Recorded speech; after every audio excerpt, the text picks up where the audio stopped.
ನಿಮ್ಮನ್ನು ಬಿಟ್ಟು ಆ ಕ್ಷಣವೂ ನಾನು ಬದುಕಲಾರೆ. ನಿನ್ನನ್ನು ಆಗಲಿ ನಾನು ಹೇಗೆ ಜೀವಿಸಲಿ?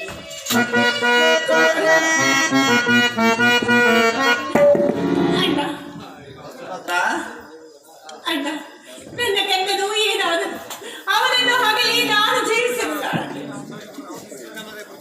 ಚಿಂತಿಸಿ ಫಲವಿಲ್ಲ. ನಿನ್ನ ಪತಿಯು ಚಂದ್ರನ ಮಗನಾದ ವಜ್ರನು. ಆತನು ಶಾಪಗ್ರಸ್ತದಿಂದ ಜನಿಸಿದನು. ಆತನ ಅವಧಿ ಮುಗಿದು ಚಂದ್ರಲೋಕವನ್ನು ಸೇರಿದನು.